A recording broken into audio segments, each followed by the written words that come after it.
नमस्कार, आप देख रहे हैं गजब हरियाणा न्यूज। 27 अगस्त को BS4 द्वारा भारतीय संविधान सम्मान सुरक्षा संवर्धन राष्ट्रव्यापी महा जन जागरण अभियान के अंतर्गत पंचकुला, अम्बाला, कुरुक्षेत्र, यमुनानगर का क्लस्टर अधिवेशन सैनी आश्रम, अम्बाला शहर हरियाणा में आयोजित किया गया, जिसमें मुख्यातिथि के रूप में पूर्व अतिरिक्त मुख्य सचिव हरियाणा एवं सेवानिवृत्त IAS डॉक्टर राजरूप फूलिया, हिमाचल प्रदेश के पूर्व DGP Prithviraj, doctor Subhash Saini Kurukshetra university, doctor Nirmala Chaudhary Kurukshetra university, Sevaram Balu व अन्य मंचासीन अतिथिगणों और वक्ताओं ने अपने विचार रखे। आइए सुनते हैं। इस क्लस्टर अधिवेशन में मूल निवासियों ने भारी संख्या में पहुंचकर भारतीय संविधान के प्रति अपनी संवेदनाएं प्रकट की। साथ ही अंधविश्वास और पाखंडवाद से निजात पाने के लिए विभिन्न सुझाव रखे गए। अधिवेशन में मूल निवासी समाज के नायकों की जीवन संबंधी और प्रेरणादायक ऐतिहासिक पुस्तकों के स्टॉल भी लगाए गए।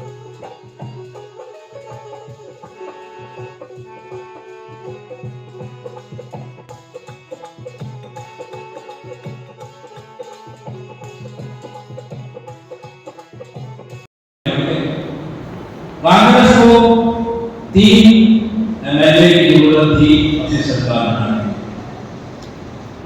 और कांग्रेस पार्टी के अध्यक्ष थे श्री शिवराज सिंह कि भाई आपके पास 3 MLA हैं, हमें 3 MLA की जरूरत है, विधायकों की, हमारी सरकार बन जाएगी, आप हमें समर्थन कर दो, हम आपको भी कुछ दे देंगे, हम आपको आपके 3 MLA में से एक को मंत्री बना देंगे। आपने पूछा क्या होगा, बोला मंत्री बना देंगे एक को 3 में से। तो साहब ने तो भी कोई तो बाबा साहब के पक्के सिपाही थे, उन्होंने कहा कि बस इतना ही, एक को मंत्री बनाओगे बस इतना ही। अगली सरकार जो थे थोड़ा बहुत आगे से पता चल रहा है क्या हो रहा है, ये क्या मानना चाहता है। उसने बोला तो दो को मंत्री बना देंगे। दुलीचंद ने बोला बस इतना ही, यार क्या हो गया, चलो तीनों को मंत्री बना देंगे। तो दुलीचंद ने बोला बस इतना ही। सरदार को समझ नहीं पा रहा था थोड़ी सी, तो बोला हमारे जो डिस्ट्रिक्ट के प्रेसिडेंट क्या होते हैं, हमारे पार्टी के बड़े बड़े लोग हैं जो पंजाब के, उनको किसी को चेयरमैन बना देंगे, किसी को बोर्ड का मेंबर बना देंगे, बना देंगे, सबको एडजस्ट कर लेंगे। दुलीचंद साहब ने बोला बस इतना ही। वो उसने पूछा भाई दुलीचंद जी आपको चाहिए क्या, आप बताओ सही क्या चाहिए आपको, वो बताओ। तो दुलीचंद के शब्द हैं, रिकॉर्डिंग है, उन्होंने स्वर्ण सिंह को कहा कि भिखारी शब्द रखा है ना, भिखारी शब्द रखा है ना, ये ले लो वो ले लो फलाना ले लो फलाना ले लो, भिखारी शब्द रखा है। देना है तो मुख्यमंत्री की कुर्सी दो, तब हम मानेंगे, वरना हमें चाहिए।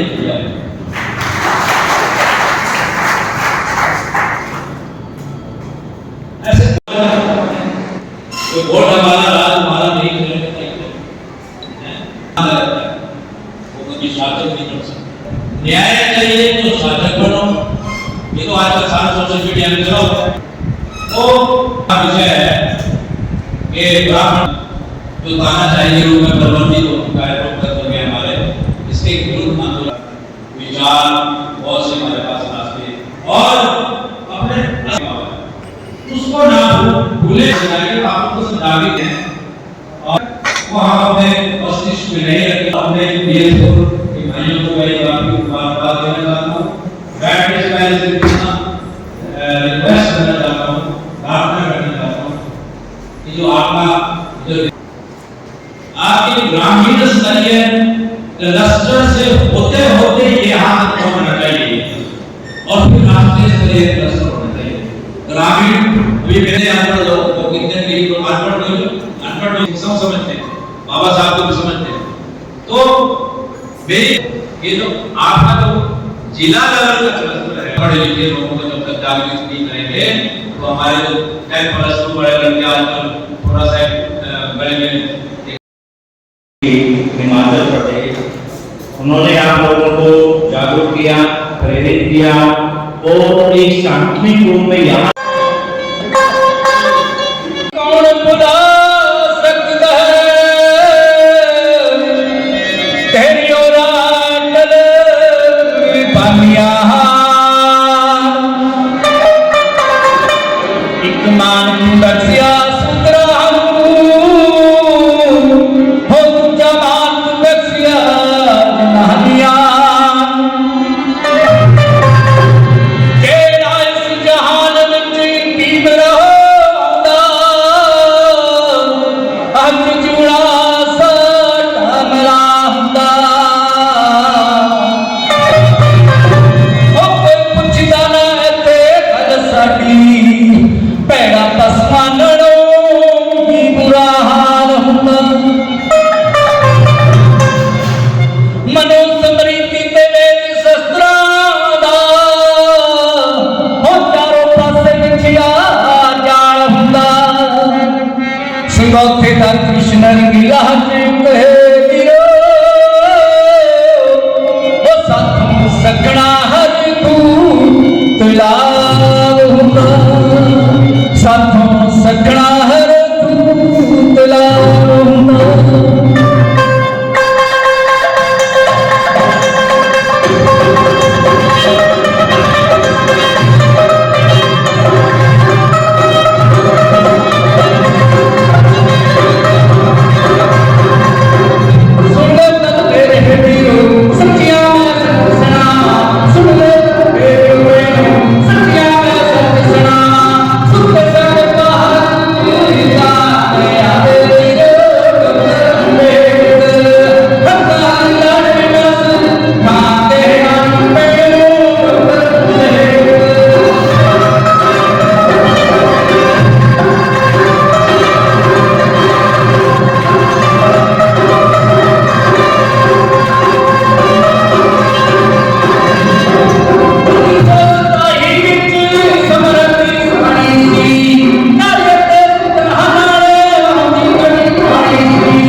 मान्यवर स्वामी काशीराम जो बाबा अकेले काशीराम को याद हैं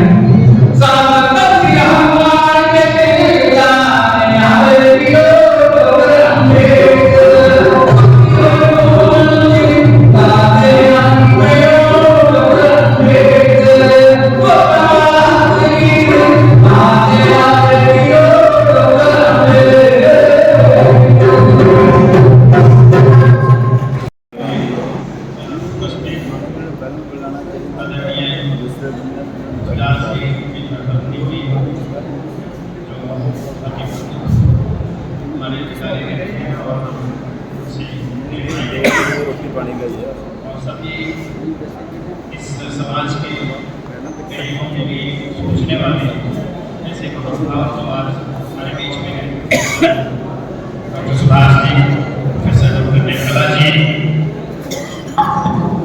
और अन्य सभी महानुभाव बैठे हैं, उन सबको अपनी ओर से प्रणाम करता हूँ। आप सब लोगों को, महानुभावों को जो आज के इस कार्यक्रम की शुरुआत बढ़ा रहे हैं, यहाँ पर आकर के आप सबको भी अपनी ओर से अभिवादन कहता। तो मैं अपनी बात थोड़े भी कहने की कोशिश करूँगा, क्योंकि मैं ये समझता हूँ कि जैसे डीजीपी साहब कह रहे थे, बता रहे थे, बहुत अच्छी बात है। हमें कह रहे थे आज जो इस जगह पर हम पहुँच गए हैं, हमारा समाज पहुँचा है, पूरा ही समाज पहुँचा है। खासकर हम अपनी समाज की बात करेंगे, क्योंकि हम यहाँ पैदा हुए हैं, तो हमारा दायित्व है एक तरह से कि हम इसके बारे में सोचें और इसमें इतना ना जोड़ पाए जितना काशीराम जी जोड़ गए, बाबा साहब जोड़ गए, या जैसे और बहुत सैकड़ों हजारों हमारे उसमें जन्मे, हमारे समाज में जन्मे महापुरुष जोड़ करके गए, उतना ना भी करना है तो कुछ ना कुछ जरूर होना।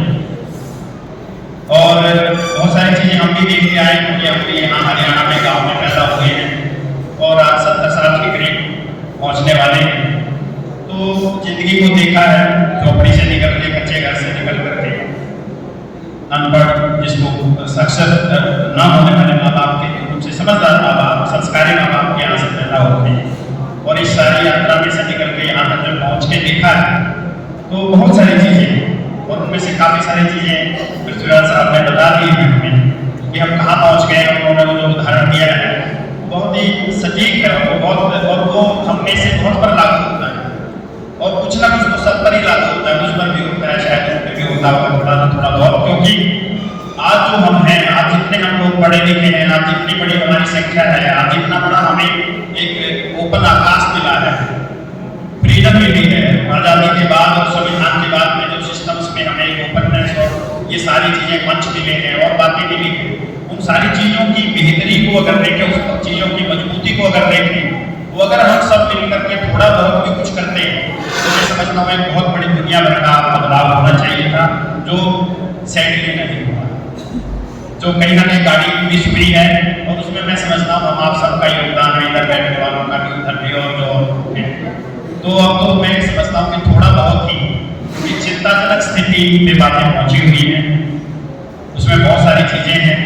तो इसके लिए इस तरह के जो मंच आते हैं जहाँ हम इकट्ठा बैठकर कुछ बात कहते हैं, थोड़ा समय कुछ एक दूसरे से लेन देन करते हैं, दूसरे के अनुभव से फायदा उठाते हैं, तो ऐसी चीज़ें उनका स्वागत किया जाना चाहिए। इसलिए ऐसी चीज़ों के लिए जो हमें मंच देते हैं, आपको मिलाते हैं आपस में कम से कम, कभी कभी सालों सालों में या बहुत लंबे समय के बाद। तो मैं आज बहुत साधुवाद देता हूँ पूरी टीम को, यहाँ पर जिन्होंने आयोजन किया है और हमें भी जोड़ा है, आप सबको भी यहाँ बुलाया है, उनको अभिवादन है कि वो एक ऐसा काम कर रहे हैं जो बहुत जरूरी है।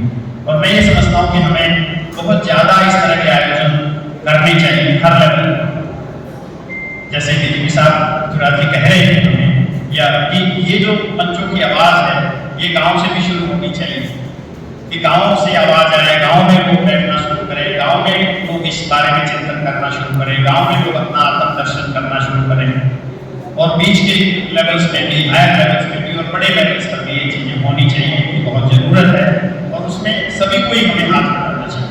आप सब लोग भी जो बैठे हैं, मैं समझता हूँ हर एक के पास अपनी ज़िंदगी का अनुभव है, कुछ ना कुछ करने की शक्ति है, कुछ ना कुछ प्लान करने की चीज़ें हैं।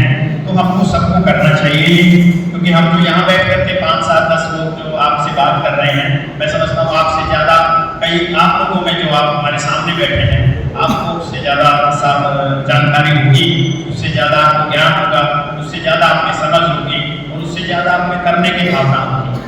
तो इसलिए आप सबको हम सबको मिलकर करना है। तो मैं तो ये समझता हूँ कि अब जिंदगी हम तो अपनी पूरी कर चुके हैं। पृथ्वीराज जी तो मुझसे बड़े ही होंगे, मैंने कभी नहीं जाना है, पर मुझे लगता है वो मेरे से पहले रिटायर होंगे। तो मैं 70 पार कर रहा हूँ, तो 60-70 में तो आज के समय में आदमी जो है संसार से जैसे ना जाए, लेकिन काम, माहौल और अपनी जो एनर्जी है उससे तो काफी कुछ चला जाता है। आज का जो जमाना है बीमारियों से भरा हुआ, दुविधाओं से भरा हुआ, चिंताओं से भरा हुआ। तो इसलिए मैं समझता हूँ आप लोग जो युवा और बीच की अधेड़ उम्र के लोग हैं, आप सबको इस चीज में जिम्मेवारी लेनी चाहिए। और प्रेरणा की बातें बहुत आप लोग रोज सुनते हो, आज भी साहब ने हमें बताई है कि हम लोगों को कहाँ हमारी दिक्कतें हुई हैं, कहाँ से हमें बचना है। हमें अगर मजबूत होना है तो हम अगर दुश्मनों के हाथ बिक जाएंगे या दुश्मनों का हिस्सा उनकी ही अगर हम गाड़ी को खींचेंगे, तो आप समझ सकते हो कि इस समाज का हालात हम क्या करेंगे, कहाँ लेकर के जाएंगे इसको। तो इसमें कुछ ज़्यादा कहने की जरूरत नहीं है, लेकिन इसमें करने की बहुत ज़्यादा जरूरत है। तो हम सबको ये करना है। और मैं तो यही सोचता हूँ, क्योंकि किसी के लिए भी अगर आप कहेंगे तो हर एक इंसान अपनी तरफ से देखता है और हर एक इंसान में अपने अंदर में ये चीजें हैं कि मैं क्या है। तो हमको खुद इस चीज को सोचना है कि हम जितना भी थोड़ा भी कर सकते हैं तो हमको करना चाहिए, अपने आप से, अपने आसपास के जगह से, और फिर मिलजुल करके हमको करना चाहिए। मेरी तो ये तमन्ना है। और मैं भी काफी समय, हालांकि मैं प्रशासन में ये कह दूँ कि जितना मैं IAS में रह के आया, कुछ लोग मुझे जानते होंगे जहाँ मैं कहीं मुश्किल रहा, कुछ बहुत नहीं भी जानते होंगे, लेकिन मैं कह दूँ कि हमने प्रशासन में अपनी चलाई है, अपनी तरह से काम किया है, अपनी तरह से न्याय किया है, अपनी तरह से, जैसे DGP साहब कह रहे थे कि हम किसी के दबाव, लालच या कोई और चीज में रह करके, प्रशासन में रह करके ये करना बड़ा मुश्किल होता है, चाहे आप कहीं क्लर्क लगे हो और चाहे आप कहीं डिप्टी कमिश्नर या SP लगे हो। तो आज के जमाने में आदमी को न्याय के साथ खड़ा होना की हिम्मत और उसका क्षेत्र नहीं मिलता है आजकल। तो उसको अगर आपने खड़ा होना है तो आपको पसीना निकलता है, आपकी दिल खराब होती है, आपको 1000 तरह की दिक्कतें आती है। तो वो भी अधिकतर आदमी नहीं कर सकते, चाहे वो हमारे समाज के हो या दूसरे के लोगों के। और उनको दोष भी नहीं मैं देता हूँ, ये हर एक की अपनी दुनिया है और हर एक का अपना सामर्थ्य है इसको करने का। लेकिन हमने ये चीज देखी कि हमने अपने प्रशासनिक अनुभव में जहाँ भी हम रहे, थोड़े समय रहे, हमने न्याय का साथ दिया, हमने कभी दूसरे आदमी का दबाव नहीं माना, किसी को गलत काम करने नहीं दिया, अपनी तरफ से जो अच्छा समाज के लिए कर सकते थे, अपने लोगों के लिए, जरूरतमंद लोगों के लिए, जिनको न्याय चाहिए, जिनका हक बनता है उनको हक देने के लिए, वो करने की हमने कोशिश की। लेकिन अब हम देखते हैं कि आगे रास्ता क्या बना है, आगे चीज कैसे करें। तो अभी भी बड़े लंबे समय के बाद सोच विचार से जो है हम शिक्षा के रास्ते पे मैं जा रहा हूँ एक तरह से, और हम लाइब्रेरी इस्टेब्लिश करने में, अपने मोहल्ले और अपने लोगों के लिए ऑनलाइन के क्लासरूम करने में, उनसे बच्चों को जोड़ने में, उनमें लोगों को लगाने में, इस चीज़ में हम लगे हैं। और आज ही मैं अभी सवेरे इसीलिए लेट हुआ, आपसे माफी मांग रहा हूँ इसके लिए कि अभी एक 7वां क्लासरूम आज हम यमुनानगर जिले में खोला है। अब तक हम 4 जिलों में क्लासरूम, ऑनलाइन क्लासरूम हो चुके हैं, जहाँ पे बच्चे ऑनलाइन जो है शिक्षा ले सकते हैं। ऑनलाइन क्लासेज जो है कैथल से ऑनलाइन क्लासेज हम डिले करते हैं, तो वो ले सकते हैं। और उसी के साथ हमारा विचार है कि हम कुछ न कुछ जो है कारोबार, जिसको प्रोफेशन कहते हैं, कमाई कहते हैं, रोजगार कहते हैं, उसके लिए भी कुछ करें। पर मैं उसका कोई रास्ता नहीं निकाल पाया और मैं सोच रहा हूँ इस चीज़ में कि कुछ ना कुछ कैसे जो रोजगार कर रहे हैं अपने भाई बहनों के परिवारों को, इसकी नहीं है तो उसका हम क्या कर सकें, किस तरह से कर सकें। तो ये हमारी दिशाएं हैं और मेरी ये सोच है। और मैं जहाँ भी जा रहा हूँ, जिन जगह भी कई जगहों में अच्छी लाइब्रेरी चल रही है, हम वहाँ जाकर बच्चों के साथ मिलते हैं, लोगों से मिलते हैं, परिवारों से मिलते हैं और वहाँ पे हम क्लासरूम शुरू कर रहे हैं। और मेरी सोच है कि हम जो है, जैसे हमारी चौपाल में जो बचपन में था, तो चौपाल हमारे गाँव में भी थी, 50-60 साल पहले भी थी। तो आज भी जो हमारी चौपालें या कोई अम्बेडकर भवन बना रहे हैं या कोई दूसरी चीजें बना रहे हैं, तो उनको हम इस तरह के सेंटर्स में कन्वर्ट करें, जहाँ पे कि बच्चे बैठकर लाइब्रेरी में पढ़ें, जहाँ इस तरह की बातों के चिंतन हो, जहाँ पे ऑनलाइन क्लास हो, जो बच्चे दुनिया भर का जो नेट का और सारी दुनिया की जो ऊंची से ऊंची शिक्षा, समझ और चीजें हैं, उनसे रूबरू हो सके और वहाँ बैठ करके वो आपस में चिंतन कर सके। वहाँ कोई ऐसा क्लास हो जहाँ आप जैसे लोग आकर के वहाँ या टीचर्स आकर के वहाँ बच्चों को पढ़ा सकें, इस तरह के लोग आकर के हमें समझ दे सकें, आपस में मिला सकें और हम आपस में मिल सकें। तो इस तरह की चीज़ों की हमारे हर गाँव में, मैं समझता हूँ छोटे बड़े गाँव में हमारा लक्ष्य रहना चाहिए कि धीरे धीरे करके, चाहे उसमें 100 साल लगे, हम इस तरह के केंद्र स्थापित करें जिससे आज की जो दुनिया है उसमें जो बच्चे हैं, युवा हैं, वो और चीज़ों से बचें, शराब पीने से बचें, ड्रग्स की तरफ जाने से बचें, बुरी चीज़ों की तरफ जाने और भटकाव की तरफ जाने से बचें। तो उसके लिए हमें इस तरह के कंस्ट्रक्टिव काम करने होंगे। हमने देखा है, मैं खुद देख रहा हूँ, जिन गाँव में लाइब्रेरी खुली वहाँ पे लड़कियाँ बैठ करके 12-12 घंटे पढ़ती हैं, बच्चे भी बैठ कर वहाँ पढ़ते हैं, इसलिए वो शराब की तरफ, भटकने की तरफ या फिर और उपद्रव करने की तरफ जिससे आप लोग बचाना चाहते हो वहाँ नहीं जाते। तो हमें अपने बच्चों को, आज का जमाना है, बच्चे ग्रो करने वाले हैं, दिमागदार हैं, दुनिया देख रहे हैं, पूरी दुनिया है, उसमें हमें उनको इस तरह की चीजें देनी होगी, उससे भी ज्यादा देनी होगी। जैसे अभी कला की बात चल रही थी, तो कल मैं एक गाँव में था पंजाब में, एक लाइब्रेरी को देखने और एक नया ऑनलाइन क्लासरूम स्थापित करने, गुवाहाटी या कुछ गुलाबी गाँव था ये संगरूर जिले का। तो वहाँ पे उन लोगों ने एक और नई चीज उन्हें बताई, कमेटी बनी हुई थी वहाँ, उन्होंने हमें बताया कि सर इस गांव में उन्होंने काफी अच्छी चीजें लाइब्रेरी स्थापित की हुई है, स्टेडियम बनाया हुआ है और चीजें की हुई हैं, ऑनलाइन क्लासरूम को बनाना चाहते थे, इसलिए मुझे बुलाया।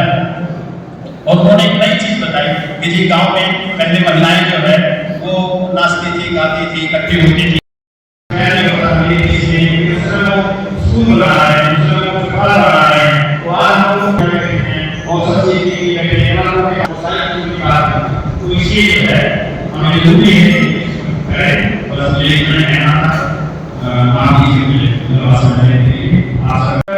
चलाया जा रहा है। बापसे के जितने भी औषधीय हैं सभी शुरू करे गए हैं और जो हमारे समाज के जितने भी लोग हैं उसमें भाग ले रहे हैं, अपना प्रदर्शन और विचार रहे हैं। तो मैं आज संविधान के बारे में मैं आपसे जो विचार विमर्श कर रहा हूँ, तो मैं अपनी बात यहाँ से शुरू करता हूँ कि संविधान की सुरक्षा और सम्मान की बात आज नहीं होती है। ये बात बहुत पुरानी है। जब संविधान नहीं बना था और जब संविधान की परिकल्पना की जा रही थी, तब से ही सुरक्षा और सम्मान की बात वहीं से शुरू होती है। और हमारे समाज के समाज सुधार और महापुरुष हमारे सभी पहले हुए हैं, जो महापुरुष 600 साढ़े 600 साल पहले हुए हैं, उन्होंने संविधान की परिकल्पना करी, क्योंकि संविधान के बारे में कहा संविधान का मतलब क्या है। संविधान का मतलब लोकतांत्रिक व्यवस्था, जहाँ लोगों की सरकार हो, लोगों के द्वारा लोगों के लिए। जैसे हमारे ने कहा था कि ऐसा चाहो भारत में मेरे समर्पण छोड़ को से ये क्या है, वो ये सीधी बात कह रहे हैं कि इस प्रकार की व्यवस्था होनी चाहिए, जहाँ सब छोटे बड़े सब बराबर रहे, समान रूप से रहे, सबको रोटी मिले, काम मिले।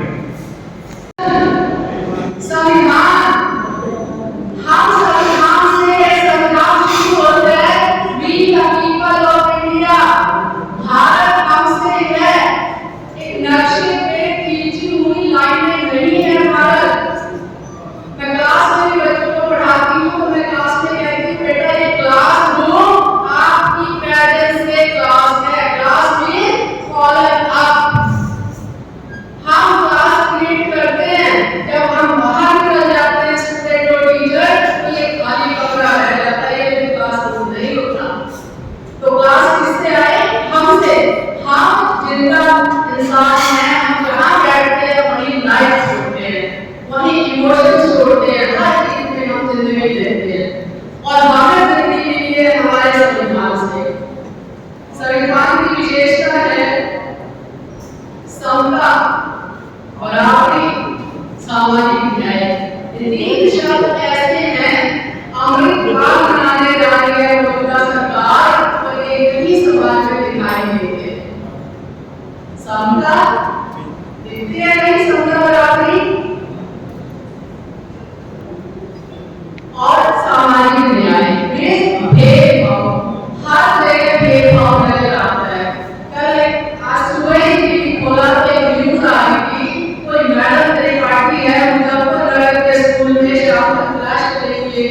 यूनाइट हो जाओ, इकट्ठे हो जाओ। आपकी दशा हमसे अच्छी नहीं है आज, सभी को एक होना चाहिए।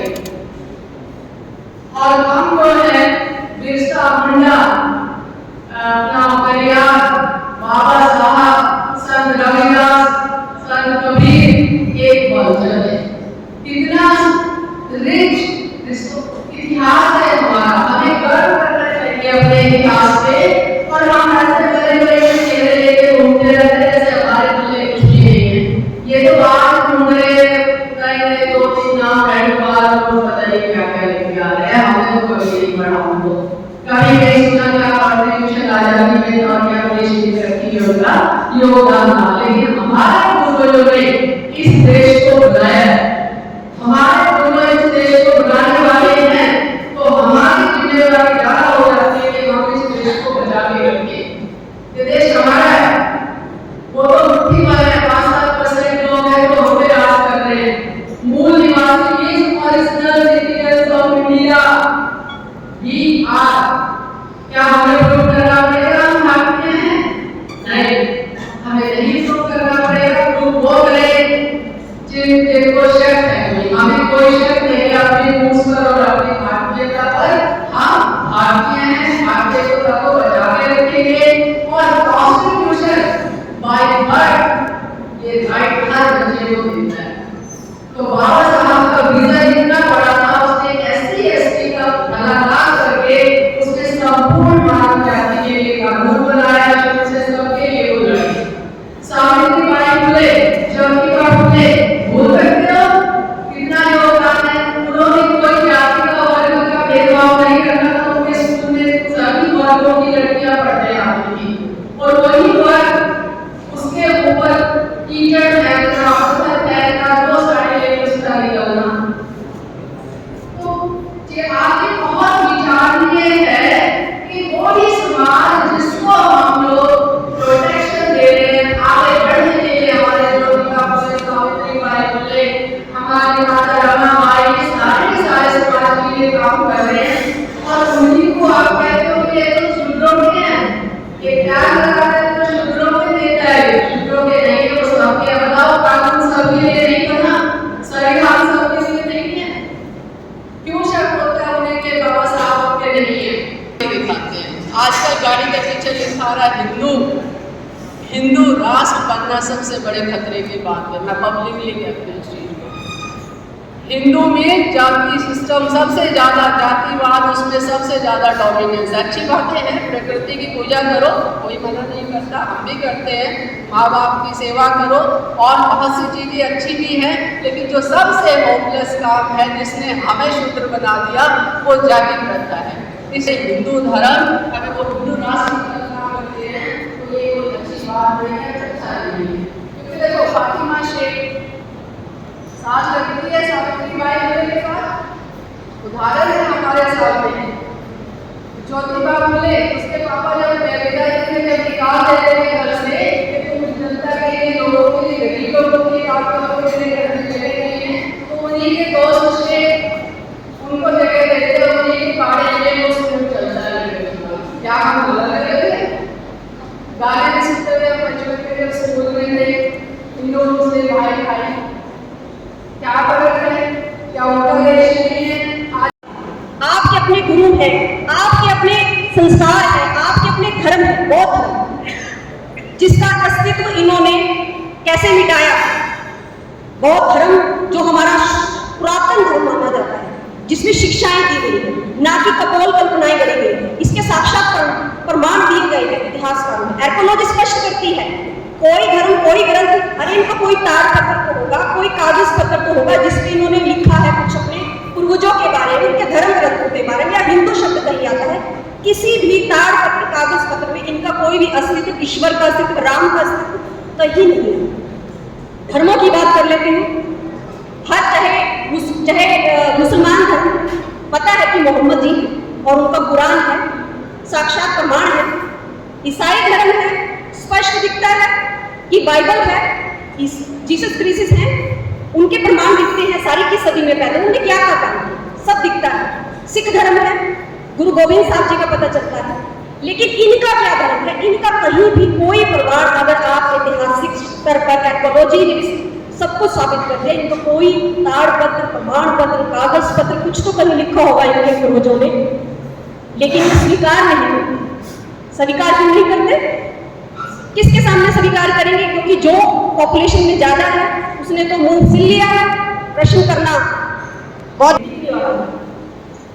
सिर्फ 2 या 4% लोगों के जागरूक होने से कभी सामाजिक क्रांति नहीं हो सकती। सामाजिक क्रांति लाने की जरूरत है अपनी आंखें और दिमाग दोनों को दोनों ही गुलाम हो चुके हैं।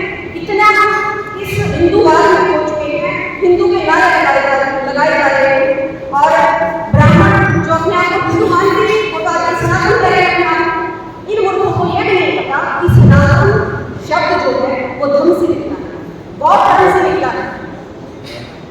लेकिन इतिहास की किताबों को कभी उठाया हो तो समझ आए इनके जो धर्मशास्त्री में बैठे हैं या धर्म का ज्ञान पढ़ा रहे हैं, उन्होंने ईश्वर के कितने रूपों का जो विधान किया है, किस किस प्रकार की कपोल पर खुदाई करके लोगों को भ्रमित किया जा रहा है, इस कारण से आज हमारा जो समाज है वो एक जुट नहीं हो पाता, वो बटा हुआ है उनके नाम। और जब कभी लड़ाई झगड़े करानी हो तो सबसे आगे यही लोग होते हैं, सिर्फ यही एक उनका हिस्सा बनते रहे हैं। और हमारे लोग भी कभी अपने आप को हिंदू तो कहते नहीं है, लेकिन हिंदू तब कहते हैं कि आप अपने आप को जब इनको कोई जन समूह इकट्ठा करना होता है तब ये हिंदू बन जाते हैं, यानी कि जहाँ स्वार्थ सिद्धि करनी होती है तो ये हिंदू बन जाते हैं। और हमारे लोग भी हिंदू हैं, ब्राह्मण हिंदू हैं, चलो मंदिरों में चलो, चढ़ावा दो हर जगह, और ये सब उनका आर्थिक बाजार बना दिया है। जितने त्योहार है, जितने फेस्टिवल्स हो रहे हैं, जितने मंदिर का निर्माण किया जा रहा है, सारी जगह उनका एक का मोनोपोली बनाई जा रही है, सारे पैसे को कब्जा कर रही है। हर व्यक्ति किसी भी मंदिर में जाकर चढ़ावा आता है।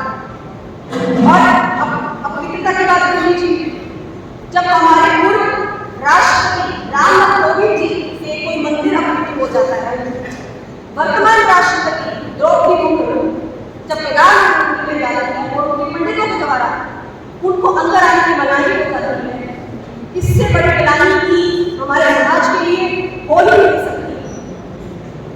क्या मंदिर उनके देह का इतने कमजोर हो गए हैं कि वो किसी के आने से अपवित्र हो जाएंगे? उनमें तो शक्ति है ही नहीं। होना तो ये चाहिए था कि कोई अपवित्र व्यक्ति किस पवित्र स्थान पर जा रहा है वो पवित्र हो जाए, लेकिन इनके ईश्वर में तो किसी भी ताकत नहीं है कि वे किसी अपवित्र को भी पवित्र बना सकें। तो ये किस प्रकार की बात करते हैं, किस प्रकार की चर्चा करते हैं समाज में, किस प्रकार के लोगों को भ्रमित करते हैं। और आदिवासी समुदाय से आने वाले हमारे राष्ट्रपति हैं, उनको भी होना चाहिए था किसी भी कीमत पे रोका जाना चाहिए। किसी भी कीमत का मतलब आज के दिन क्या, किस तरीके से ब्राह्मणवादी तानाशाही कैसे हमारे दिमाग में घुस रही है, कैसे हमारे समाज को गुलाम और पंगु बना रही है, ये बात सोचने की जरूरत है। हमारे आज के उद्घाटन वक्ता उन्होंने ये बात का जिक्र किया था कि जब हम यहाँ पे इकट्ठे होते हैं तो बहुत कम संख्या होती है, और यदि कोई जगराता हो रहा होगा, किसी मंदिर में कोई प्रसाद बट रहा होगा, कोई कथा सुनाई जा रही होगी, तो वहाँ पे हजारों लोग होंगे। तो इस बात से हमें सीखने की ये जरूरत है कि हमें भी अपने कार्यक्रमों को एक सांस्कृतिक आकार देने की जरूरत है, कि सांस्कृतिक माध्यम से देवी देवता, ब्रह्म, पाखंड, ये पूरा ब्राह्मणवाद का जो पैकेज है ये हमारे दिमाग में घुस रहा है, हमारे लोगों के जीवन का हिस्सा बन रहा है, उसके अंदर हमारे लोग खुश हैं। आप देखिए जितने भी जुलूस निकलते हैं उनके अंदर कौन लोग शामिल होते हैं, जितने भी कावड़ यात्राएं चल रही है उसमें कौन लोग, उसमें वो सब हमारे लोग। तो हम उन लोगों को वापस कैसे बुलाएं, कैसे बनेगा राष्ट्रीय आंदोलन? जब तक उनके दिमाग के अंदर ब्राह्मणवाद बैठा हो, जब तक उनके अंदर ऊंच नीच का विचार बैठा हो, जब तक उनको एक दूसरी दुनिया चाहिए, इस दुनिया के अंदर अपने अधिकार नहीं चाहिए, तब तक आप कैसे राष्ट्रीय आंदोलन में लाएं? अपने साथियों को अपने साथ हमें वापस लाना पड़ेगा, और वो वापस ना आए। इसके लिए जो वर्तमान शासन सत्ता वो बहुत सारे काम करते हैं, वो उनको अनेक चीजों में उलझा के रखते हैं। कई बातें हैं इस शासन सत्ता की, लेकिन मैं 3-4 बातों की तरफ आपका जिक्र करना चाहूंगा। एक बात उसमें यह है, उन्होंने ये सोच लिया कि लोगों को शांति से ना बैठने दो, ताकि वो सोच ना सके किसी भी तरीके से, उनको उलझाए रखो। कभी आप परिवार पहचान पत्र बनाओ, कभी आपके पहचान पत्र के ऊपर वोटिंग पहचान पत्र पे फोटो किसी की लगा दो, फीमेल है तो उसका मेल लिख दो, या किसी भी चीज पे उलझाए कि लोगों को चैन से ना बैठने दो। एक ऐसा काम कर दो जिसके लिए लोग दुखी रहे, शांति ना लेने दो। क्योंकि जो सोच विचार है, जो चिंतन है, जो अपने बारे में मूल्यांकन है, परीक्षण है, ये सब एक शांति के टाइम में होता है, जब आदमी थोड़ा सा रिलैक्स हो।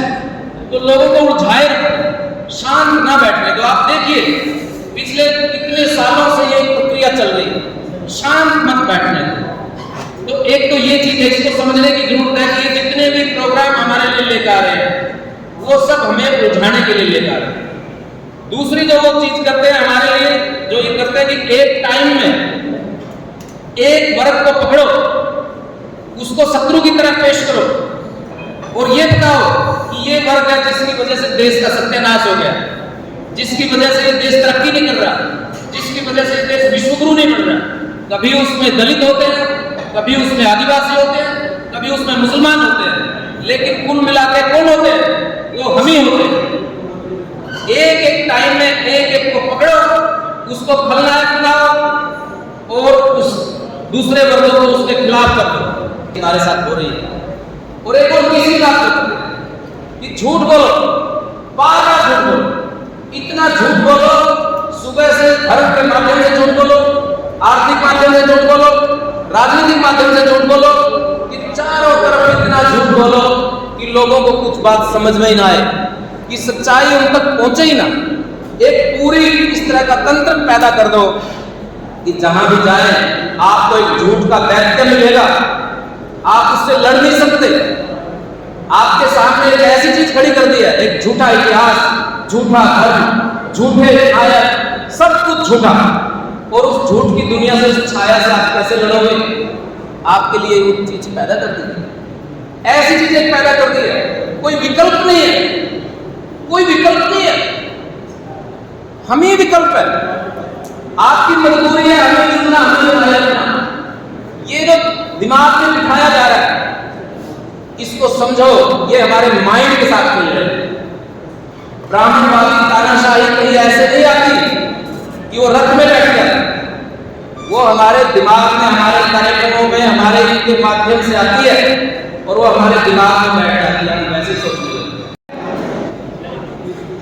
कि देश संवैधानिक प्रक्रिया के माध्यम से एक विशेष विचारधारा के लोगों द्वारा इस देश को कहां किसी गर्त में पहुंचा दिया गया है, ये विषय में हमारा साफ साफ झलकता है। तो इस प्रक्रिया से बाहर हमें कैसे निकाला जा सकता है, हम कैसे निकल सकते हैं? क्योंकि बाबा साहब ने कहा है कि इस देश में सिर्फ और सिर्फ शुरू से लेकर आज तक दो विचारधाराओं का संघर्ष रहा है। अब वो दो विचारधाराएं कौन सी हैं? एक विचारधारा जो ये संविधान की विचारधारा है, लोकतंत्र की विचारधारा है, सामाजिक लोकतंत्र की विचारधारा है। एक विचारधारा जो जिसको हम ब्राह्मणवाद कहते हैं, जो ऊंच नीच की विचारधारा है, असमानता की विचारधारा है, ऊपर नीचे करने की विचारधारा है, जैसा मैडम जी ने कहा कि ये भ्रमजाल की विचारधारा है। तो साथियों, जब तक हम इस बात को ये स्पष्ट रूप से नहीं समझ लेते कि हमें करना क्या है, अब इस विचारधारा से हमें एक चीज स्पष्ट हो जाती है, जैसे हमारे महापुरुषों ने भी कहा है कि आंदोलन जब तक आपका सफल नहीं हो सकता, जब तक आप दोस्त और दुश्मन की पहचान नहीं कर लोगे। दोस्त और दुश्मन की पहचान किया गया आंदोलन आपको उस मुकाम तक पहुंचा सकता है। हमारा मुकाम क्या है? बाबा साहब के आंदोलन के बाद देश में संविधान के माध्यम से सरकार आई। उस सरकार की नींव नेहरू प्राइम मिनिस्टर थे। आप लोग, हम लोग समझते हैं कि संविधान सरकार संविधान के माध्यम से आई, लेकिन ब्राह्मणवाद की लचीली जो नींव थी उसी दौरान रखी गई थी। ये हमें समझने की जरूरत है। और ये हमारा जो स्पष्ट जो मूल्यांकन है, जो बामसेफ ने जो चिंतन और साहित्य का जो मनन किया है, हमारे जो दो महापुरुष महात्मा ज्योतिबा फूले और बाबा साहब अम्बेडकर, जो ये शिष्य और गुरु की विचारधारा का एक आंदोलन है साथियों। अब जब वो नींव रखी गई थी तो धीरे धीरे धीरे धीरे जो बाबा साहब के साथ के लोग थे, बाबा साहब ने भी ये कहा कि एक समय जैसे डॉक्टर सुभाष सैनी ने कहा कि राष्ट्रपिता ज्योतिबा फूले का जो आंदोलन था वो सत्य शोधक समाज का आंदोलन था। उन्होंने कहा कि सच ये है जो मैं कह रहा हूं और बाकी सारा ये भ्रम है। उसी आंदोलन को बाबा साहब ने आगे बढ़ाया और उन्होंने कहा कि फूले साहब का आंदोलन चलते चलते जो फूले साहब के अनुयायी थे वो सारे के सारे कांग्रेस ज्वाइन कर चुके थे। बाबा साहब अकेले अनुयायी फूले के बचे थे और उस अकेले अनुयायी ने उनके विचारों को आगे बढ़ाया और इस देश में संवैधानिक व्यवस्था का निर्माण किया। तो आज